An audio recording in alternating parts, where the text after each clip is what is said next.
সৌরভ গঙ্গোপাধ্যায়ের যে ওডিআই কেরিয়ারে 11,363 রান বা টেস্ট কেরিয়ারে 7,000-এর উপর রান, এগুলোকে দূরে সরিয়ে অনেকেই ট্রোল করেন সৌরভ গঙ্গোপাধ্যায়কে। কবে শিল্প আনবেন শালবনীতে, এগুলো নিয়ে আমরা অনেক দেখি যে ট্রোলিং হচ্ছে এবং অনেক সময় মিস ইন্টারপ্রেটও হন সৌরভ গঙ্গোপাধ্যায়। একদম দায়িত্ব সহকারে বলছি, এই যে এত অ্যাচিভমেন্ট সৌরভ গাঙ্গুলি যা করে দিয়েছে 2008-এর পর থেকে, তিনি মানে 2008-এ তিনি রিটায়ারমেন্ট নিয়েছেন আন্তর্জাতিক ক্রিকেট থেকে। তারপর থেকে তো কোনো ক্রিকেটারকে দেখিনি যে তার ধারে কাছেও যেতে, কোনো বাঙালি ক্রিকেটারের কথা বলছি। এরপরেও এত ট্রোলিং, এত রকম কথা শুনতে হচ্ছে সৌরভ গঙ্গোপাধ্যায়কে, কীভাবে ব্যাখ্যা করবেন এটা? আমি যারা ট্রোল করে, আমি একটা বিনীত প্রশ্ন করছি, পাড়ার ক্রিকেটে 25 করেছেন? পাড়া ক্রিকেটে 25 করুন তো, একদিন স্কোরবোর্ডটা আমায় দেখাবেন, পাড়া ক্রিকেটে 25 করেছি।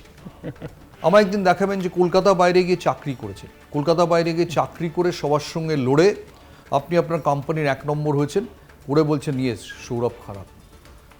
আপনি যেখানেই কাজ করুন, আপনি যদি লিলুয়াতে বসেও চাকরি করেন, আপনি জান লড়িয়ে দিয়েছেন দিনের শেষে, এবং আপনার তারপরে মনে হচ্ছে সৌরভ গাঙ্গুলি লোকটা খুব খারাপ।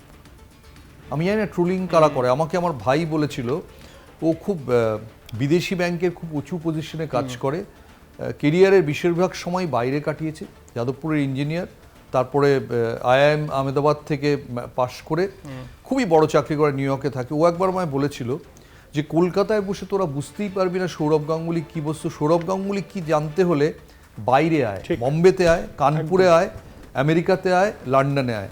এবং এটা আমি বলতে পারি, আমি কিছু সর্বভারতীয় প্রতিষ্ঠানে, আন্তর্জাতিক প্রতিষ্ঠানে কমেন্ট্রি হোক, প্রোগ্রাম হোক, অনেক কিছু করার সুযোগ পেয়েছি বা সামান্য কিছু করেছি। বাঙালি এত কোণঠাসা থাকে, মানে এটা শুনতে মনে হতে পারে যে আমি এটা খুব প্রান্তিক ইয়ের মতো কথাবার্তা বলছি, কেন্দ্রের চক্রান্ত না। বিশ্বাস করুন যে সত্যি যখন সর্বভারতীয় লড়াই হয়, অন্যায় করে হোক, সচেতনভাবে হোক, অচেতনভাবে হোক, বাঙালি চূড়ান্ত কোণঠাসা থাকে। লিডার তো ছেড়েই দাও, টিমে চান্স পাওয়া যায় না। তুমি টিমে 12 জনের মধ্যে থাকবে কিনা সেটা ডিফিকাল্ট হয়ে যায়।